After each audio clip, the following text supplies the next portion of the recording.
Hello. Yes, madam. Oh, hi there. You're a bit silent, bit quiet. This end will be better. I've That's a bit actually better. answered it on I've answered on my phone. Is that better? Yes, that's better. Yes. Okay, I answered it on the phone. Last time it didn't work on here.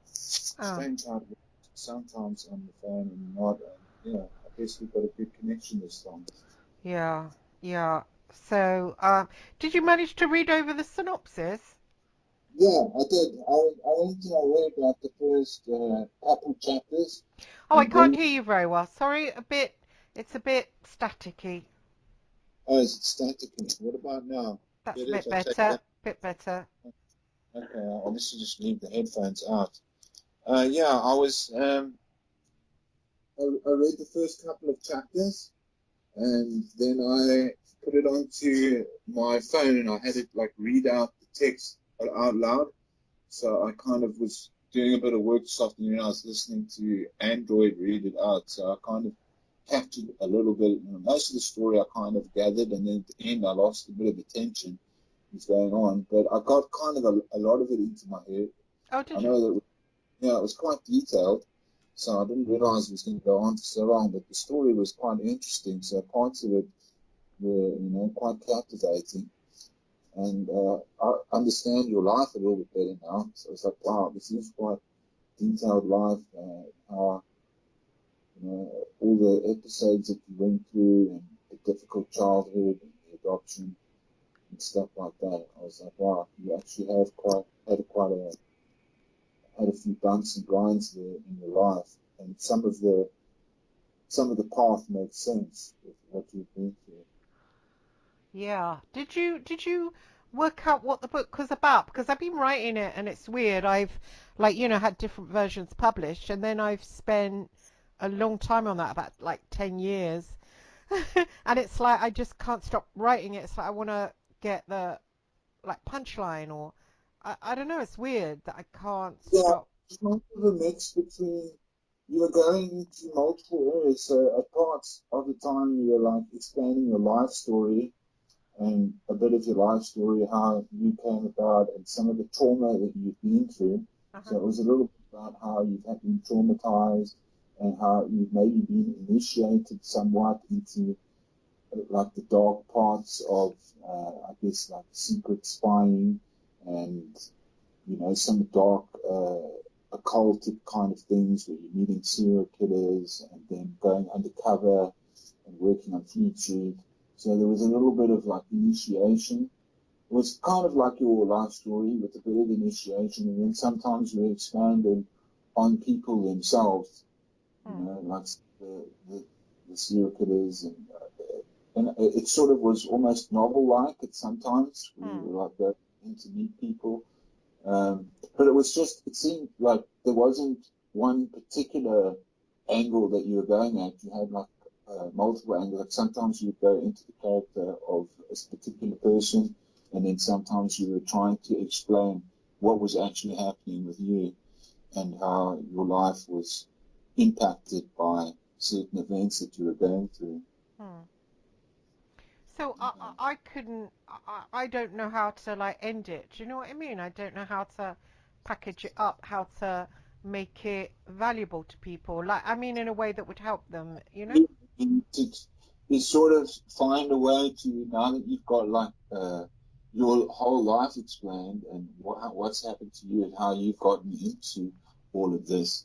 Now you can maybe expand on it and bring in um, some of the things that you haven't been in direct experience with, and say, well, this is how it could relate to the occult, and sort of dig up some information on other serial killers and sort of cross-reference the information that you've already experienced with other cases that are available, and then you'd be able to expand on it all and make it a much larger story. Because at the moment, it's sort of your life story and everything you've experienced. If you wanted it to go that way, then you can just sort of carry on that route, or you could probably expand it into a bigger world by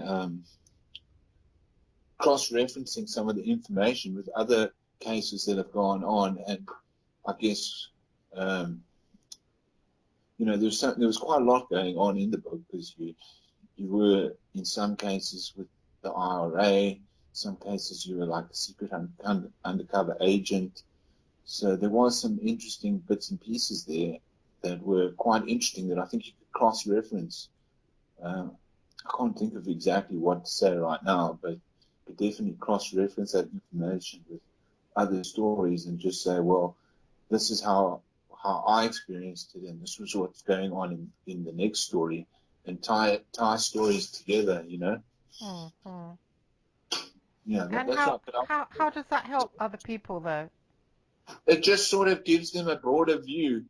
Um, But of as to what, me, of me, just of me. yeah, That well, you've got some kind of view of you when you read it. It definitely expands on who you are. Because once I read it, I was like, wow, this is quite an interesting. It's definitely a very interesting life story that you've got, and you've been all over the place into different. The areas that you've been into sort of all connect, and how you got pulled from one area to the next and adopted. It was a bit emotional at times. I kind of was like, damn, feel sorry for you, and how the characters evolved, and you had like Hank that came along and helped you. Um, so there was definitely parts. I mean, I didn't find that I got all the information, but I'd been interested in how those characters evolved, and I was thinking, is this something that you kind of, is this character like a spiritual character that's come along that you've almost contacted in a state of trauma, going through some of your trauma, and contacted this character and brought it out in similar to how one of the guys had that character Steve who would help him do the murders. I thought that you had a Hank that would kind of help you as well. They Yeah, said, that was odd. Did you read the bit where I had the dream about the Nazi life, and he was my sister, actually, Clara, in that lifetime? yeah, that was closer to the end. That was where I was like kind of fading in attention. But I did hear you say that. That was interesting because that was like a time traveling kind of event of the book where you sort of went into a different phase. Hmm. I think you said you were a boxer as well. Yeah, So I had a recall of being a boxer. yeah, so that was quite interesting. I was like, wow, you definitely have had a similar experience to some of the experiences I had as well, but you were quite detailed in what happened in Germany with the Nazis and stuff. And I thought this definitely sounds like psychedelic time travel or psychic time travel. And I was like, it, or you recalling a past life as well. It could be, but it seemed like you were psychically time traveling in a way. Yeah, I recall a lot of that, and I recall Velversberg Castle, working there, and I recall opening portals for them. And then oddly, everything went dark. It was just a feeling like everything went dark, a blanket went over it. And it's really strange that I would find myself reincarnated under the Vatican and treated, you know, got hold of by them in their power as a baby, and then given to one of their like minions and sexually abused and beaten. It's, I don't know. They seems like, I mean, I don't know if there's a link between. Yeah, maybe you have to kind of go over it a little bit more in your head because it's like it sounded also like you weren't quite sure how it all happened either. You were just still putting the pieces together of your life, and it Yeah. was kind of almost almost seems like a psychedelic trip where you kind of like, wow, well, this is what happened when I tripped out and went into these different realms, and putting it all back together in sequence with the reality that you're living is quite complicated because you're living in multiple lives, dealing with characters that not everyone is aware of. Plus, you had like two parts of yourself. You had like the Naomi character and the Christy character, and you were separating them. It was almost like a double life, a little bit like split personality at times Hmm. that you developed for dealing with traumatic situations, or you have to be a different person at times. Hmm. So you split yourself into two, which I can understand, totally understand what you were doing, and you'd kind of go into different characters, but at the same time you wouldn't be unconscious Hmm. fact that you were doing it, you'd be aware that, Christie's over here and Naomi's here, and this is what she likes to do, and this is what Christie does. So you were somehow not either of the characters at times. You were a third person that was saying, well, this is what Christie likes, and this is what Naomi likes. Almost as if you were aware of both of these characters, Hmm. somehow in a third character, if Yeah. that makes sense. No, you're right. Yeah. It was quite hard in Northern Ireland, like waking up and suddenly find myself, in a house with one of those terrorist commanders and like thinking, what am I doing here? Although I remembered going there, but it's like in a different state of mind, and then sort of coming awake in a different state of mind and thinking, what am I doing here? I never would have come here. Do you know what I mean? It was quite freaky. Yeah. It seemed very hectic. I mean, some of the stuff that you've done was very hectic. I was like, wow, I was surprised that you've actually made it through all of that and had been able to come out with a story to tell, Mm, because it was some very deep stuff. And I think a lot of other people that would have been in those situations might not have come out or made it through it alive. And even if they did, to speak about it would have been totally difficult. So I actually commend you for doing that. I mean, it's definitely been a rough path that I can sort of relate to a little bit, but I'm like, wow, it's quite something that you can definitely come out and still um, put this together in quite good words, because it's very traumatic.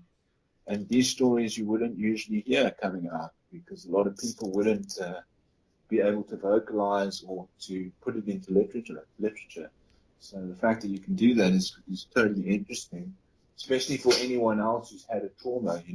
I think other people that have been traumatized and had these experiences will be able to relate to you more than, the average person might not understand some of the mm. stuff.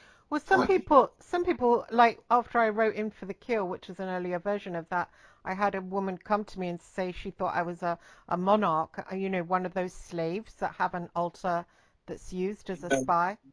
client project where they sort of I don't think that you were, but I think that you might have experienced the same thing that they purposely do to people, because when you become a monarch, or you be part of a monarch mind experiment, they do traumatize you to crack your personality. Hmm.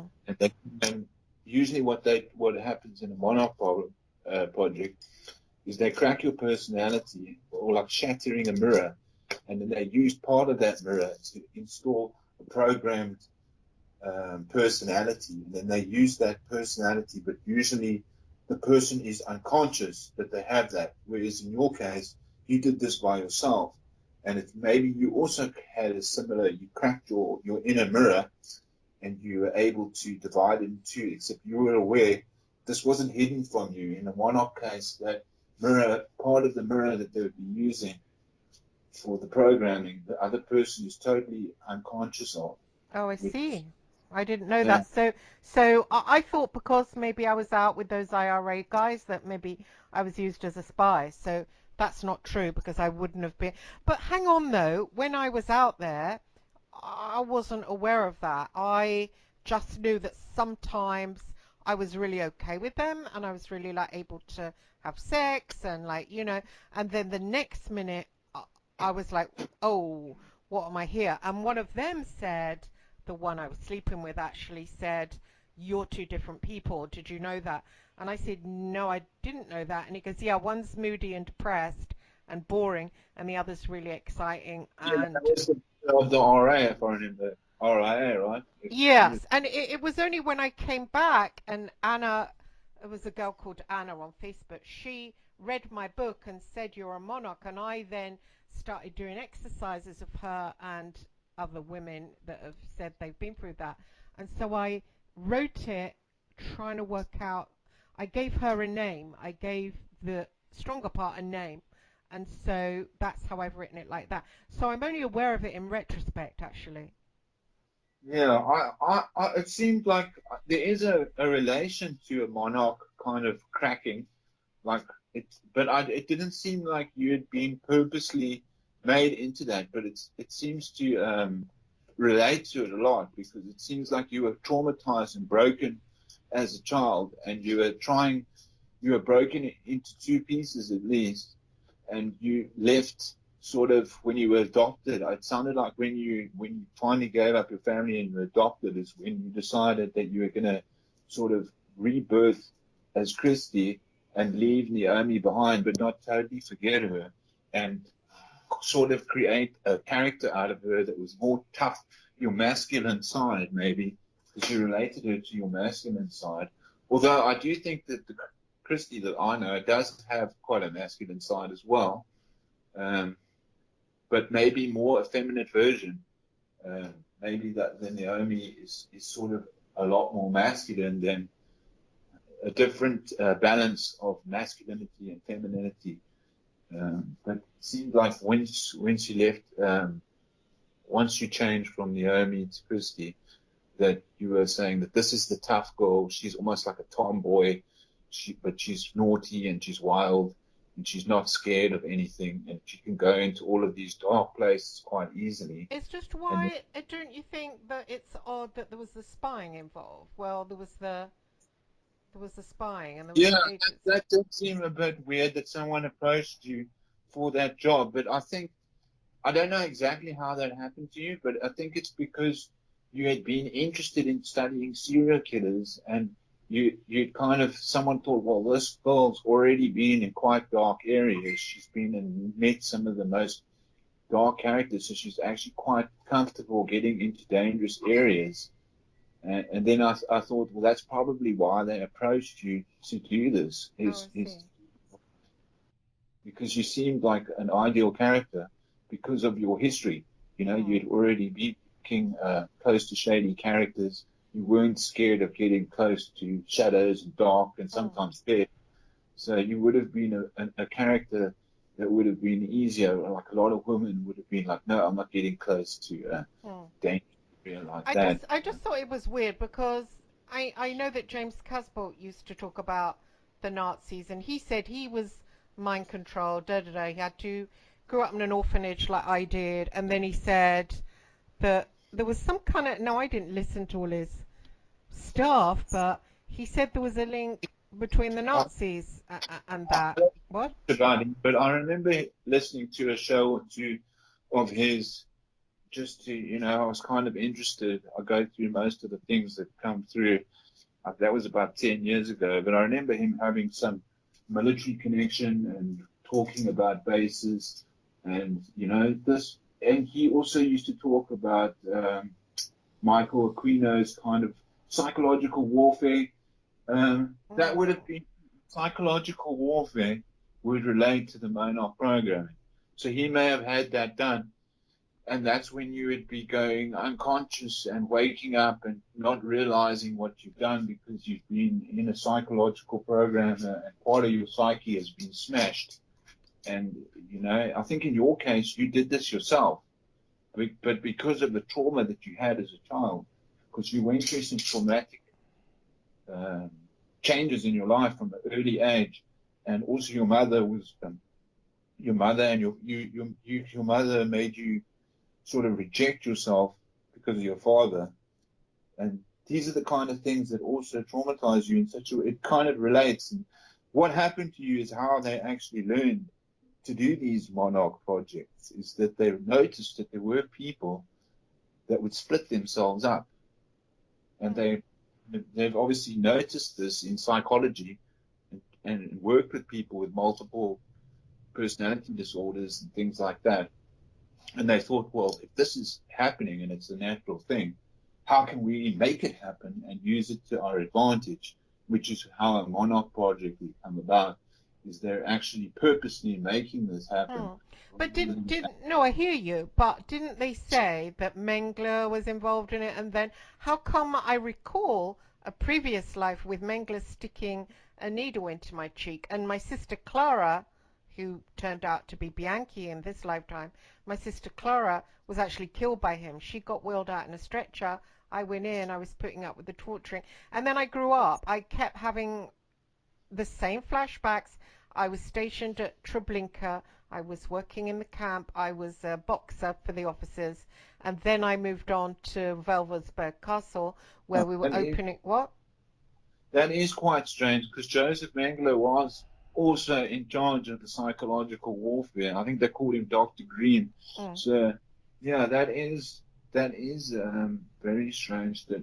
That could mean that maybe at some point that you were approached in some kind of program, but it seemed to me from reading your story that you obviously broke yourself Mm. from an early age before that anyone had gotten hold of you, and maybe afterwards they did try and work with the different characters that you created.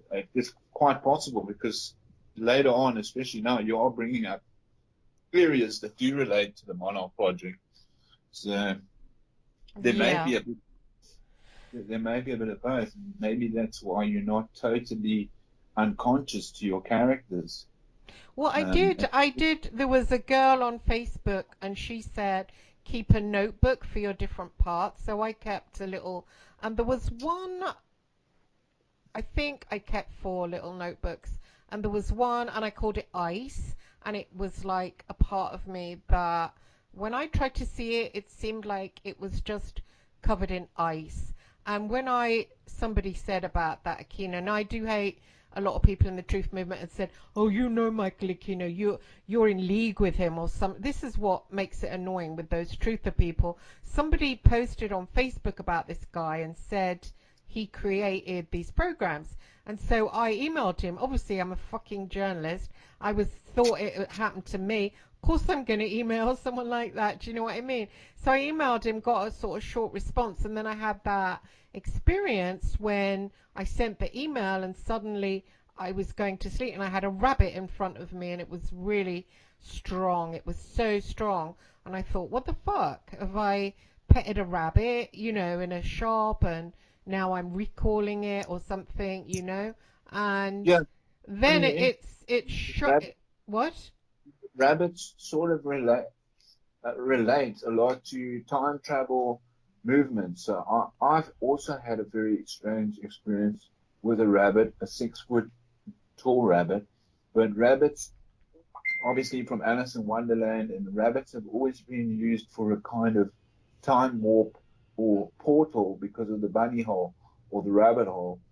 Um, so I thought that was always strange. It's very hard to know exactly what happened with you and whether it was Aquino, but I just think that he is a guy that would know quite a lot about psychological warfare, and it's interesting that you relate that to him, and especially after. Well, yeah. Well, I just emailed and, I said about the Monarch project. So I know it's easy for them to find you. Obviously, like, even when I wrote to Bianchi, I remember I woke up one time and I could literally feel him. And I thought, what the fuck?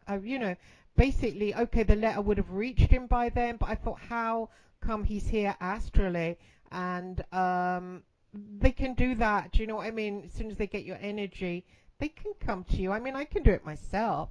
As soon as I pick up someone's energy, I can visit them astrally. But I think that was definitely him. I said to him, because he did the rabbit hole thing, but it was only that ice kind of character that followed him, like vertically across land, really, really fast, and then down into the hole. And I had that interaction with him. And I told a friend of mine, I woke up. Well, I wasn't really like asleep, I was conscious.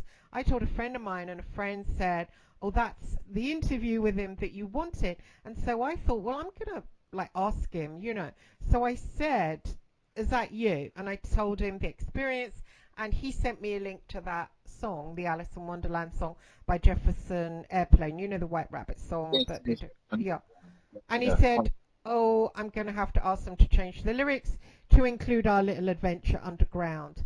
And it's like, that isn't a reply from somebody. If it hadn't been him, I think he would have said, "Oh, you're crazy, go away, lady." Do you know what I mean? Something like that. Of course. yeah, yeah, like an indirect, like I'm not going to tell you that I was doing it, but I'm also going to imply that it was me. Yeah, That I'm not going to. exactly. Exactly. I mean, if someone asked me that and I had no connection, I'd think they were a nutter and I'd want them to go away. I either wouldn't answer or I'd say, "Oh, thank you very much," sort of fuck off kind of thing, because I don't like nutters around me. Nobody does. But, he came straight back with that and I thought it is fucking you. And then he started pulling me out of my body, pulling me out through my It's a very feet. logical answer. I mean, if you just look at his answer, he didn't give you a direct information. He kind of left you in a muddle, that's exactly how these guys work, which, they're kind of either doing it as to draw you into something, but also not to give you an answer. So not saying yes and not saying no leaves you in that place of wonderland. So that's exactly where, if you don't have a yes or a no answer, you're pretty much stuck in wonderland in a way. So it does open the mind to wonder. And I remember when I was researching the Monarch program, that they often, when they break these characters and they use your spiritual mirror, or the astral mirror that they program, they often use, I think it was Mengele as well. They often use little stories like Alice in Wonderland, The Wizard of Oz, Snow White and the Seven Dwarfs. They use a lot of these stories so that they can draw on different characters to trigger you to come into a character. So, they'll say, when you see the white rabbit, that's when you're triggered. Or, it's almost like the Manchurian candidates and things like that. They'll often Mm. have a trigger word or a character from a story that when they come across this character or specific word, I remember it specifically relating to a lot of Disney stories. But Well, when they come across, then that's yeah. when you get. He sent me a letter, an email, and said, "Oh, I'm not going to talk about the Monarch program. It doesn't exist, and I don't even know what you're talking about. But do you mean when suddenly they're looking at a card and they turn it over really slowly to reveal the Queen of Hearts?" And just as I read that, I felt my whole body go cold. It turned to ice. I started shivering. So he triggered me in some kind of way with that Queen of Hearts card.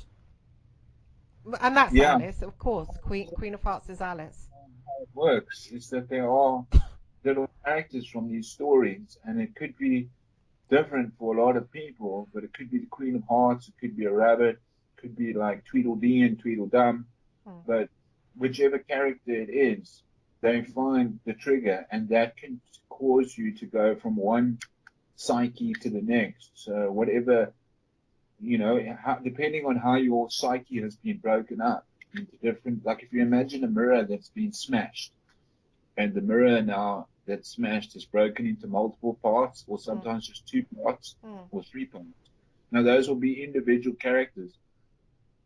And like Christy and Naomi in your story would be at least two parts of the mirror. Hmm. Now, there would be a trigger that you would either use yourself. I think in a lot of cases you are using it yourself to go from one character to the next, to be almost like a tough girl and then more of a submissive girl. Hmm. You're triggering yourself. But there may have been another hidden character, because like you said, you were aware of both of these characters. So it Hmm. implies that when you were saying in your story, Christy, Christy doesn't smoke, only Naomi smokes, or one of them smokes and one of them doesn't. Hmm. You were in a state where you were in between both characters, which I was wondering which character are you then, Hmm. if you're aware of both characters outside of yourself. So I thought Hmm. maybe you were in the third persona or a third personality. So it is possible that someone had used part of you to do that, and that I don't know. But I did make a reference of that. I was like, that's interesting. Well, I used to have like these really strange thoughts, these really strange ideas, like with the real IRA. And I know the area that I went to was an intelligence black spot, like Army can't go there. And I went there, as a journalist, but I moved over to Ireland and really got stuck in, had this relationship with one of the leaders. And I was telling myself, I'm going to write a book. I'm going to write a book. It's going to be a bestseller. Da, da, da. But the book never got written, and it's weird. It's almost like it was like the ending of a project where everything was pulled out, and suddenly I had no urge to write this book that I hadn't even started anyway. Um, it's strange. So I think if they want to use you, it's probably pretty damn easy. They just plant the ideas.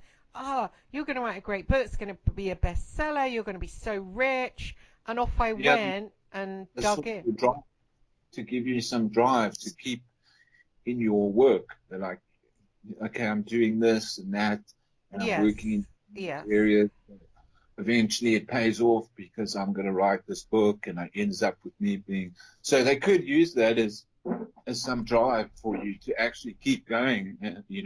Otherwise you don't have a reason in your own mind for carrying on with this. Exactly, exactly. And a lot of those guys got put in prison, and arrested in a big way. They were a great problem to the English, and I just wonder what the fuck I was doing down there, with all that like motivation, massive motivation. And I remember one of the guys rang me when I came back to London, and they said, "Oh, we've shot a cop. Get in touch with all the media, and there's a cop down, whatever." And I was like, what? And they were like, you've really changed, you really lost your edge, and it's like I wasn't interested anymore. And it went from being really gung-ho and really fascinated to the point, but I thought, I'm going to write this amazing book, and it's all part of it, to like not sort of being interested at all. And it's I like, think, Christy, that there was a part in the beginning of your life, in the beginning of the story, where you were kind of basically also trying to find out why is evil around, and because of your trauma that had happened, you'd almost sent yourself on an investigation to kind of find out what is evil about, yeah, and I'm going to find the cure for evil and yeah, heal my dad. yeah, And I think a lot of it, this is what I think kept you grounded a lot of the time, is that you were actually trying to, have a sort of heal your past and go back to the point where you were a little child and you were like eventually going to walk on the lawn and go back to the time where you could just, finally be a little girl again, understand why all these things had happened to you, and if not understand, totally fix yourself and heal the people around you as well. yeah. So there was a good intention behind it. I think that you probably really believed that you were almost like a doctor looking for a cure. I did, Yeah. but didn't get anywhere. Yeah, well, yeah, you're still on the mission. I mean, I thought, obviously you had a big goal in your mind, and it's. I know, but everyone's dead now. I'm really old. It's like, oh, you've wasted your whole fucking life. Other people were building houses and money and businesses while I was doing this mission, and it didn't get me anywhere. It just Yeah, I seems, think someone had told you. You kind of knew because someone had told you as well, and you'd written it in the book that you're never going to find the answer to evil or cure it, but you will develop your senses and some of your six senses, and those are going to get better.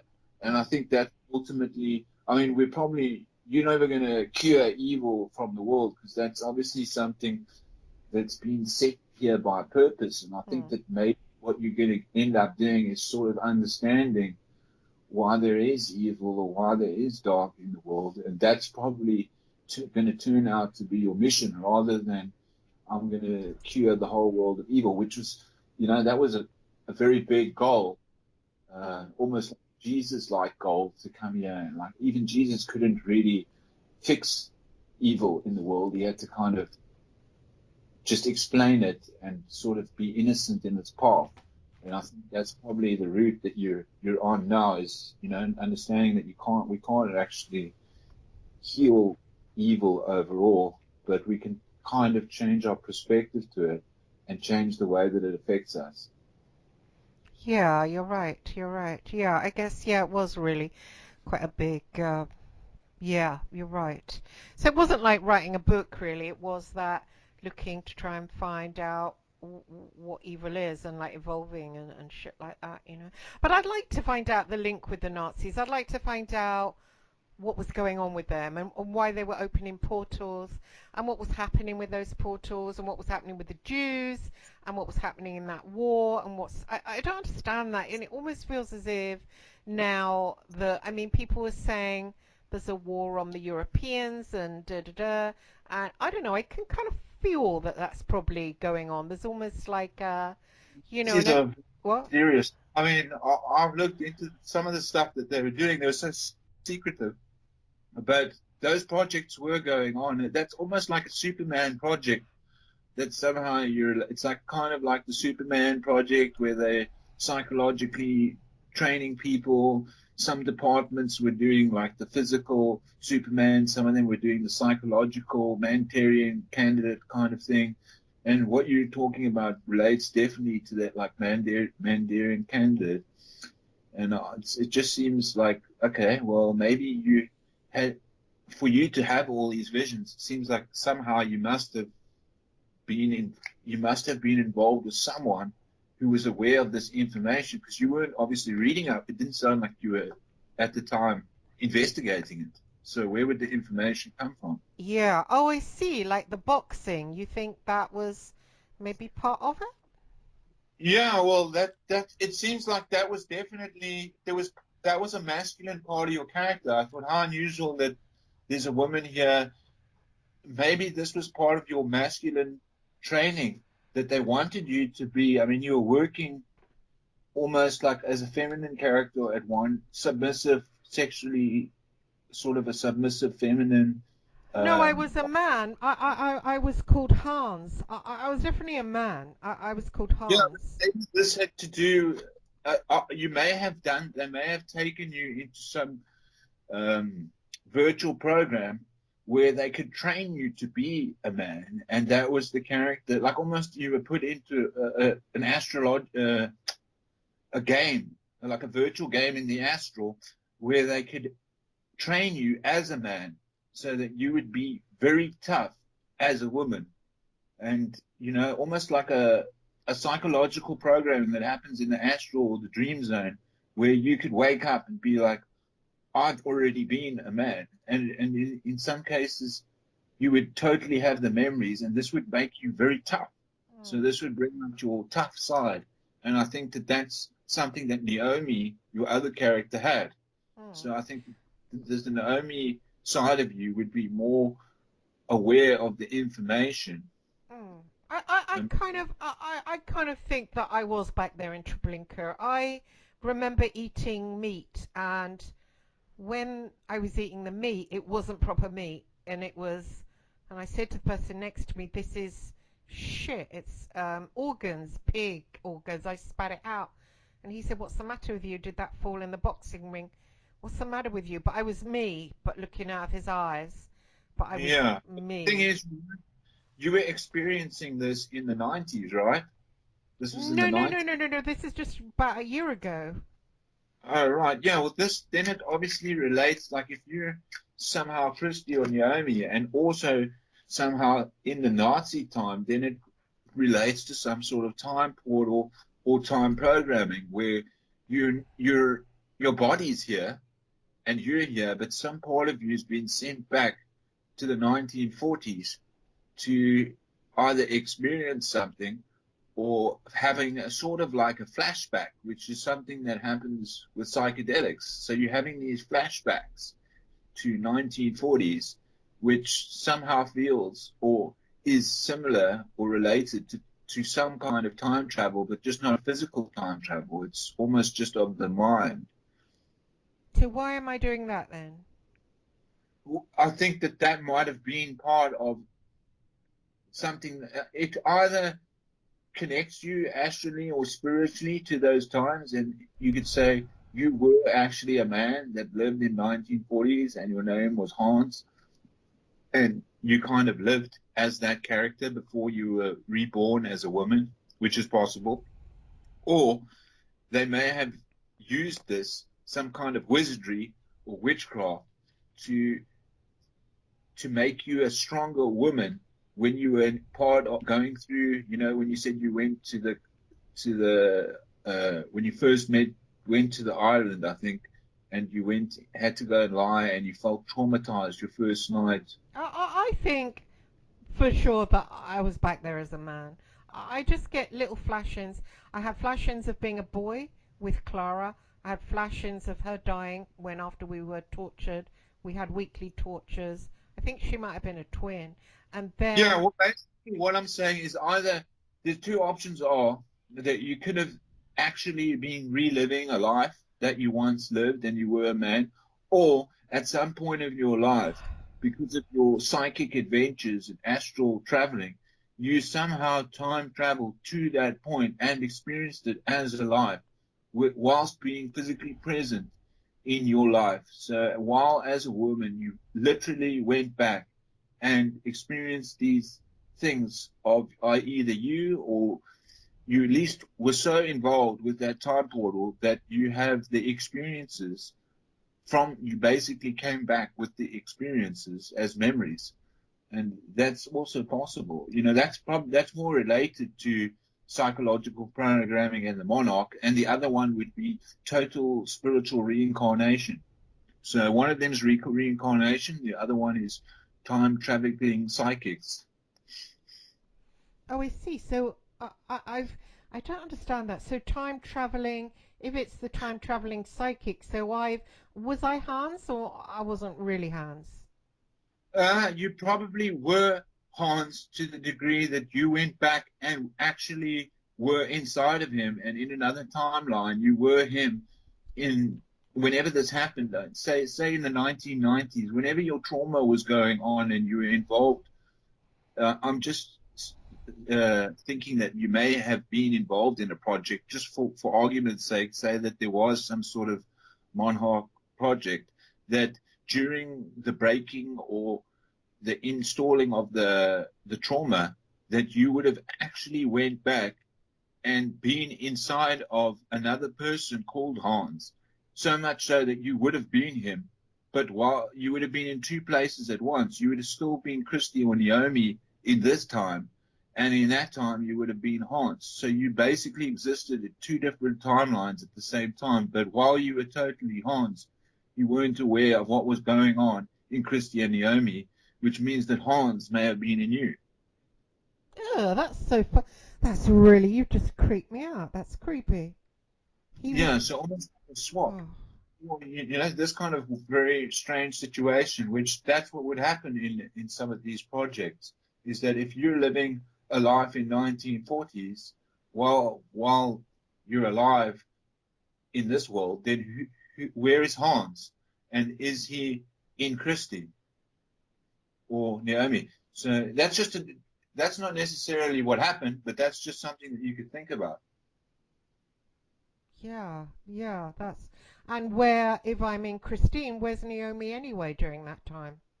Yeah, exactly. So these would have been fractured parts of your psyche, which would have been available for other people to other uh, creations to live in. Because I think that Christy and Naomi are two of your creations. But the question is, was there any other ones that you were unaware of? And Hans is obviously a character that you know a lot. And is he part of this somehow? And how does he relate to it? And one of the answers that's obvious would be say, okay, I reincarnated and that was who I was. The other option is that it is part of a broken psyche or memory or a swap, some kind of psychic swap that happened at a certain point in time. And You why, know, so what would they get out of that? well, they could use he would be able to use his character, or this character would be able to do things in your body while you're experiencing the memories of 1940. You don't know where what you don't know exactly what was going on in your world. So this is where the third or fourth persona could come out and maybe do things that you're totally unconscious of. And also it could make you more masculine for a specific project. So you might have been needed, they may have needed you to be more masculine or more tough. And I know the one guy was worried about you getting scared and worried about, why are you getting so scared? Why, so this would have been something to toughen you up, possibly psychologically. Oh, that's creepy. So, yeah, well, when I said to the guy next to me, I spat out the meat and he said, "Oh, did you have a fall in the ring?" And I was looking at him, knowing that I was me, thinking he thinks I'm Hans, and knowing to keep quiet, knowing to not make a fuss, knowing I was in a serious situation. And I looked over at the officers and I thought, yeah, right, but it's weird. What I think is weird, the fact that we were opening these portals, a being came through, and it was a being of white light, and the being of white light said to us, it spoke to all of us in turn. There was about 10 of us. And then it showed me Clara, my sister, who had died, and it said, oh, she's still alive, but in a different realm. And I fell to my knees, I was crying. And then suddenly everything went black. And I thought, what happened then? Why has it gone black? Like, what the fuck? What is that? It just went black, completely black, like it was just cut off. I'm saying that we're keeping to make it. Well, there might be more options here, but we've got at least two options for what. I'm just giving you the one that relates to a psychological warfare Monarch program. Would say, okay, did someone, if you went into someone else's body, was someone in your body, and there were portals involved, and was this happening in your lifetime, or were you? The other option is this a memory of a reincarnation? And it seems, looking at your life, that you would probably relate this to more of a psychic portal than a reincarnation. But the reincarnation that you're saying that it is also quite possible. So you may be recovering memories from a past life in reincarnation. But when you look at all the other information and how other people have related it to Monarch, and the fact that you were dealing with undercover projects and you had a Christy and a Naomi, it seems that maybe they would have swapped a masculine character for a feminine character at some point. Hang And on, what would they get out of that? well, they could get, depending on, I'm thinking about this from multiple angles now. I'm thinking maybe this, because I'm thinking that time exists where the 1940 timeline is still existing. So they could take information, if you were a spy, back to 1940s, which would still be almost like a Philip K. Dick kind of scenario, where now this Hans guy has got Christie's information from 1990 or 2000, and you've gotten the information from 1940s. So they could take information back in time using different characters. The other thing they could get out of it is use another character to subconsciously do things in your body that you Like wouldn't be what? aware of. Like I don't know, they may, they would do, this is what they would do for assassinations in some cases. They would use, the one person would just disappear and he'd assassinate someone or kill a load of people, and then he'd wake up and have no memories of it because he was in another body somewhere else. So you sort of go unconscious as to what's happening because some other entity or being has taken part of your conscious mind while your conscious mind has been moved to another timeline. So you wouldn't have known what you did. So there's no way of me knowing either. But someone else may know what you did while you were. We're assuming now that you were in the 1940s in this time without recalling your reincarnation information. So this is just another way of looking at it. I'm aware of both of them. You were saying there's portals involved. Where was the portals? What portals? Well, there would have been psychic portals, which would have to do with hypnotism. So hypnotism can create portals for the psychic mind, and also just a fracture of the psyche can create a portal. And then you could also say, well, is this a technological portal that they were using? Because that's also something they would use, some kind of technology that we were unaware of, that would that probably the Nazis would possess theoretically. You're saying theoretically they could possess a technology that could create such a portal, which is like a time gate or a stargate, things like this, which are theoretical for us, but you can't count out the possibility that they had these things. And in the places you're working, you would suspect them to be in use if they are available. Well, So these are just options. sorry. I think you're right actually because of the blacking out. Because the blacking out is really weird. It's almost like I just thought, well, maybe maybe the Americans came in and we were captured, and maybe the place is blown up. But I don't think Where Castle was blown up. It's How you look at time, because the way that you're looking at time is that you're thinking that 1940s has ended, and right. you're recalling information from the past, which is that life is ended. You're Mm. thinking that Hans is dead, and that happened in the 1940s, so all these guys would be dead. But then the other way of looking at it is that the 1940s is still continuing. It's just that we're not there. So it's like, if you've ever read Philip K. Dick, No, I he haven't. would, he would talk about timelines like this, like The Man of the High Castle, or one of his books, where there's an alternate timeline that's alternate to ours, and you may have went sort of like an alternate timeline rather than a historical timeline, which is something I'm implying might also be happening. Well, But that's could I get back there again consciously to nose around? Yeah, well, Philip K. Dick had these experiences all his life, and The Man in the High Castle is the book, where he Is wrote that a about movie? Is that a movie now? I think I saw that as a movie. series that they made a series about it. I watched the series, but the book is a lot better than the series.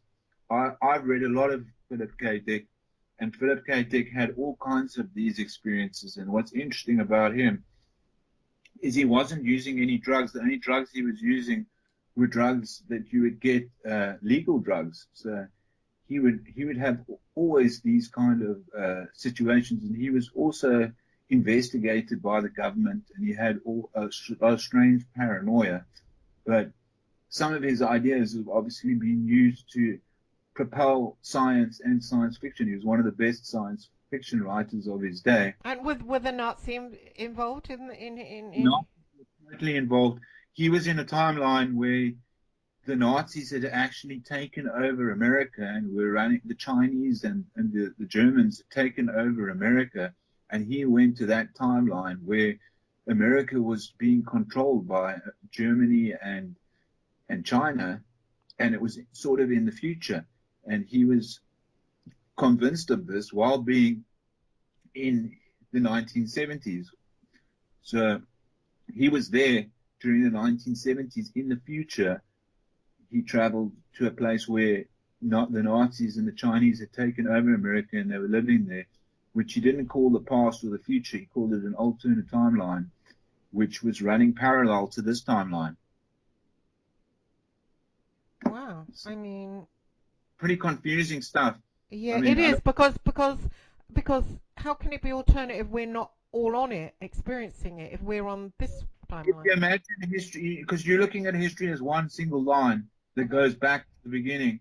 If you imagine two parallel lines, Mhm. so lines running parallel to each other, that have a totally different story to one another. So you travel one line back to the beginning, and you've got a beginning and an end of the story.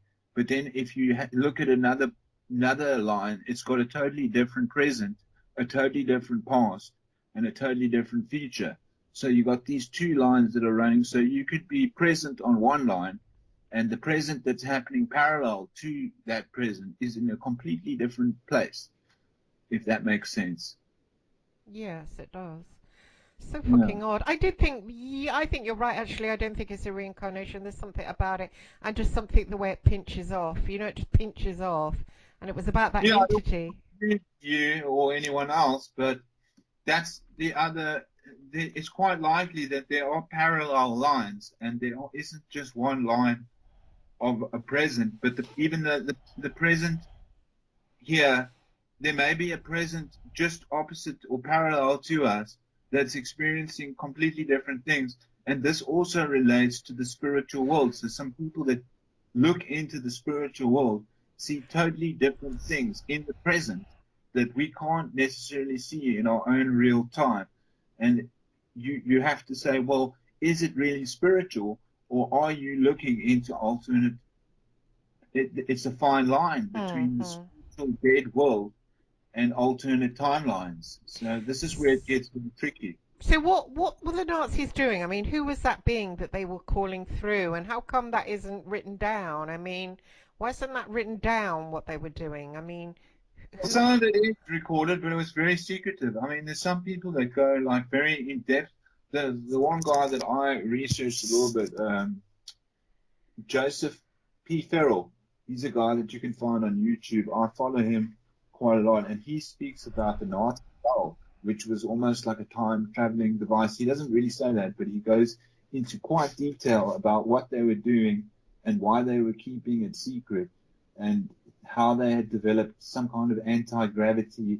It was almost like a bell-like machine that relates to some of the things that they talk about in the Illuminati literature. And you can kind of connect it to time travel and things like this. And he does sort of speculate as to whether they were doing that and whether they had done that. And if they did, where would that leave us today? Well, how come they've not won the war? I mean, it's obviously the opposing parties won, so it's like, Well, it depends on how you see history. I see history totally different, but I don't want to give you my whole idea of how I see history. But no, okay, well, no, I go ahead. it's like they possibly did win the war, but they just moved Germany to another place. In fact, Germany was probably, maybe, in my opinion, moved to Switzerland, and Switzerland is where the World Bank of the Illuminati is. It's where the Illuminati headquarters is. So, and Switzerland is right next to Germany. That's where you can't have a war. Hitler was the guy who says, "Well, we're not having a war." Switzerland never needs to have a war because they're But somehow. Oh, but Switzerland now is swamped by people from North Africa, right? It's like not Switzerland anymore, right? well, I think that there's. I don't think that. I don't think that. I think you're talking about Sweden. Oh, I am, yeah. Yeah, Sweden is more in having those problems. But Switzerland, but hang on, isn't not being, I mean, we're not even allowed to say this, are we? Isn't it the Jews running the world right now, the media, Hollywood, da da da da da da da. So it seems like the opposite of the Nazis, right? well, you could speculate about the Jews, but I'm just saying that the Germans, I mean, the Jews are supposedly in having that kind of control, but I think they control a different part of the world. I'm just speculating how wise and intelligent the Germans were, whether they could lose a war and win it at the same time and move Germany to a new place that would be under radar, where they can't, they put Switzerland's in a position where it can't get into any war, and that all the Swiss banking is where all the banking is done in the world. They can't actually lose any of the money, so all the money from Germany would have been put into Swiss bank accounts. Adolf Hitler was living on like the hill of Switzerland, so he was right there. He's pretty much in Switzerland, and in other words, they only lost a small amount of what they had because it all would have been moved to Switzerland before they lost the war. But look at what's going on now. I mean, we've got two countries. We've got the white man basically mixing now with different races.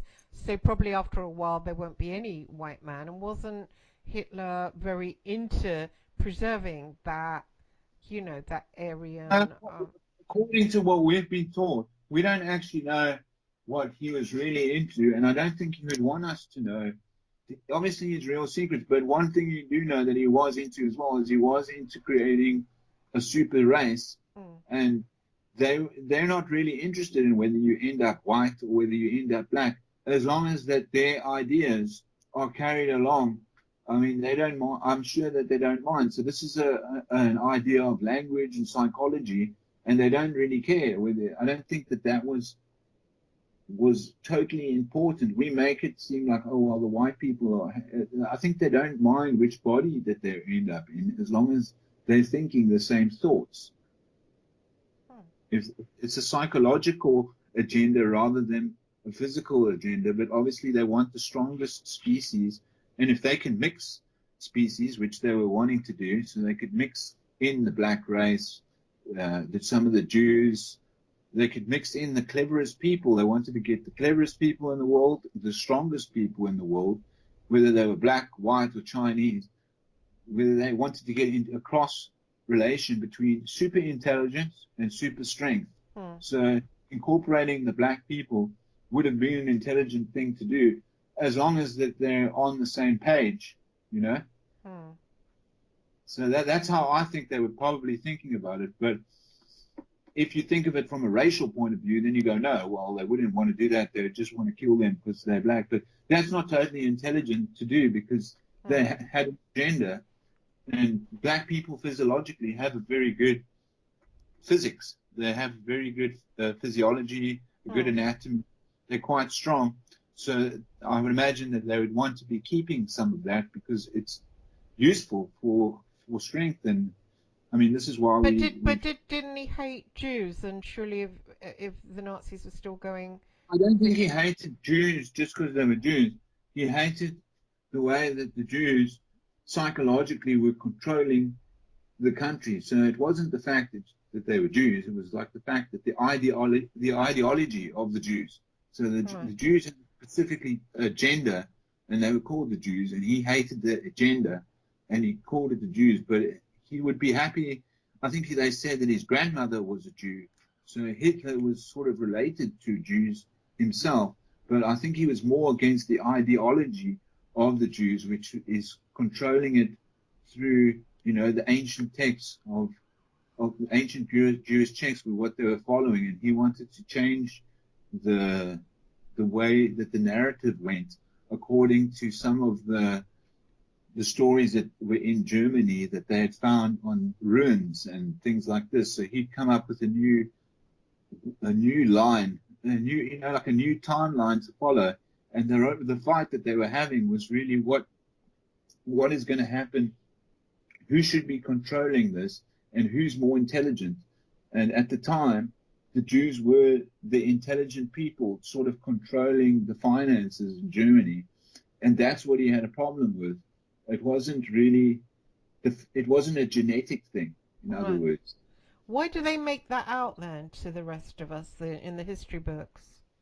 Well, I think in those days we were that in the 1940s it was very people were very simple. So they would say this is a black race, this is a Jewish race, and it was very based upon how you look. That guy's wearing a black hat and he's got a moustache and he's reading the Torah or something. He's a Mm. Jew. That guy's black. He's from Africa. In those times that made sense, but just to the common populace, that's the way they would look at it. From the people that were obviously not everyone was well educated, and they were bringing the news out to for the common person to understand it. So they would just say it like that because I don't think that the common populace would understand some of the psychological stuff that they were doing, and it only made sense to them. That's an African, that's a Jew. They didn't really understand, the different philosophies and psychologies of different people. It's only later that we've come to bring this into the light. Hmm. Interesting. Yeah, Right. like So these you've things. done my head in. Yeah, we've kind of got some new ideas. Yeah, this is the way that I see it. I just think that now we've become more, now that the world's evolved a bit, and we can see, okay, now we've got African Americans. They're not Africans. They're totally different. So they've got a Hmm. different psychology. Hmm. But back then you wouldn't just say this. It would just be like, this is an African American. He's related to Africa because he's black. But now it's whether you're looking at the physiology or the psychology. So you Hmm. go, what Hmm. kind of psychology has this guy got? He's Hmm. got part of the American education system installed Hmm. in. It's like a question between hardware and Hmm. software. Hmm. So what are we looking? They were more interested in software in some departments. So they were compartmentalized, and some people would be working with physiology, which is the anatomy of the human being and the Superman, Hmm. and then there would be other departments that would be working with the psychology, I see. I the see. It's software and the interesting. hardware. I wish I knew what was going on. I remember reading a book actually as a little girl called Charlotte Sometimes, who used to sort of go to different times in her sleep, and it was quite a good book, really. Yeah, no, these things all sort of connect, but it's totally. I mean, there's very deep topics when you get into this because it divides into different parts, and like, we're not really looking at this from a total visual point of view. Mm. We're trying to see what was happening on a psychological level. So if you and I are interested in the psychological level, and this is something that you can't see, and the astral, it's irrelevant of what you look like on the outside. This is the departments that we're sort of looking at, and then we're connecting it a little bit to like, okay, well, this is what we see in this world, and what's going on beneath it is Mm. not of the, it's like the unseen. I wonder if I often have an experience of when I go to sleep of sometimes appearing in a room with other people, and I always stand on something and spin, and it's really weird. That happens so often. Just getting onto a sort of podium and spinning like a spider, just spinning myself, or sometimes putting something in my mouth like a acrobat and then dangling and then spinning really, really fast. I don't know what that is, but maybe that is a way of moving from. I did look into it and it said it's a way of moving from one place to another. Yeah, well, I don't really know what that means, but you can think about it like when you get spinning, when you start spinning, it's the way that the planets supposedly move around, and then you also get dizzy. So when you get dizzy, that's when your whole psyche moves around, Mm, and you're not sure if you're here or there. When you spin around, you get dizzy, and that's where you're not sure exactly where you are in space time. If you spin around enough, you sort of go somewhere else, don't you? yeah, I seem to be directing other people to do it as well. I sort of remember myself shouting at other people, spin, spin, spin, and then doing it myself. And if any of them weren't shouting at them, spin. And it's just kind of weird, like almost like a spider in a sort of a cobweb when they Yeah, that's who else does. I'm not sure what exactly it means because but some spiders are definitely spinning, but they're also doing. It seems like the word takes on a different meaning. So it's just strange how the word spin can have these different meanings, and we wonder why they call it spinning. Well, why is a spider spinning when it's making a web? So all of these things are kind of weird, but that Mm, is a word related to the spider. And if you think of a spider web, for instance, then you would have it's easier if you look at a spider web how to understand the timelines because then you've got parallel lines that are existing. oh yeah, of course. And then you can see, okay, well, if this is the present over here, then there's an inside present where things happen very quickly, or there's a small revolution, and then the more you move out into the web, there's much bigger timelines until you get to like this, the outside circumference, which is very vast, Yeah. and things travel at a different pace. So the spider web, it could give you a way of looking at timelines. Obviously, that makes it a lot more complex because they're not totally parallel, and there's multiple. Well, there's a lot of them. There's more than we could count. So that would take it into a whole different world. But that's also interesting to think about Mm, mm, how many yeah. timelines there could actually be, how many different alternating universes there could be, or at least in terms of time. It's creepy. I'm going to end now because I have noticed it's midnight and I notice my little brain isn't taking things in as much as it should. Yeah, no, well, we're going into such crazy information that I don't even know what to talk about myself. I find myself just like speculating as to what to say to you. No, it And was good. I think we covered a lot. I found it really interesting. Thank you. yeah, no, if you are, I recommend some of the stuff that I know that you're interested in. I follow a guy called Joseph P. Farrell. I He goes remember. in, I know him. I asked him to come on the radio show one time, and he said, "Oh, you got to read all my books first." And I checked them out on Amazon. They're all about like 15 quid each. And so I said, "Well, just give me time." But I thought, well, I couldn't afford yeah, them at the I, time. his friend on Facebook. I talk to him well, I just make comments on his page, and sometimes he answers me. But he's a very interesting guy, and Yes. he's got like a specialist from Oxford. He goes into a lot of detail about, especially like the machinery and how it works. He's got a very good understanding of of a lot of stuff, and he also spoke about. I think you brought it up in one of your shows. Is like Lucifer's crown, and how the diamond or Yeah. That's fascinating, isn't it? That story. yeah, that is a fact. Not many people bring that up, but he's someone that knows a lot about it.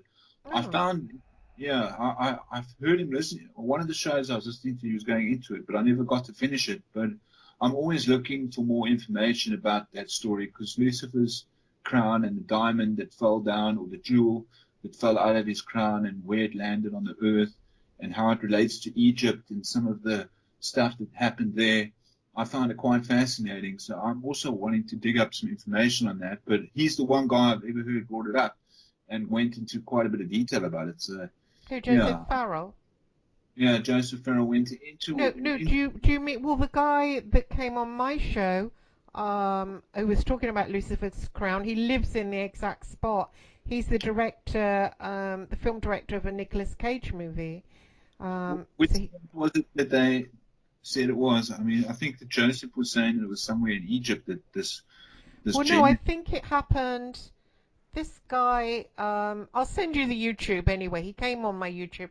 He was talking about the book Lucifer's, The Court of Lucifer, which I went and bought the book by Rand. Have you heard of him? Otto Rand?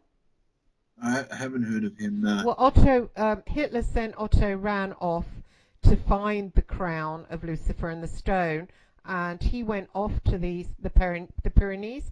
Apparently, the Cathars had the stone, and when they got the Vatican came and burnt them all. Somebody went off in a cave and hid it. So Hitler sent Otto Rand off to find the stone, and he wrote the book Lucifer's Court. Walter Ram, then he's obviously not alive anymore, right? He must have been.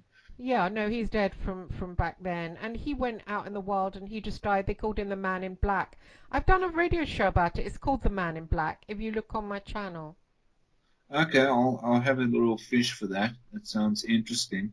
Yeah, those stories I kind of like. Those are some of my favorite. I like these sort of a darker story as well, but Yeah. mysterious nonetheless, and something that you and I obviously would be interested in. Yeah, obviously. Well, I'll cut off now because I know I'm just gonna like zonk out because it's so late. And see you soon. And thank you for sharing. That was awesome. And I'm sure All right. everyone's gonna enjoy hearing it. Yeah, I hope so. I mean, we went through a lot of stuff speculating, but it Yeah, no, does it was bring great. this to think about, so it's No, nice for that reason. it was brilliant. I only wish I had editorial skills to cut it a bit, but I haven't. So people just have to wade through the first bit, and apologies for that. Have to warm up to get into something interesting. Yeah, of course. Oh, well, thanks, Adam, and I'll see you soon. All right, great. See you Take later. care. Bye.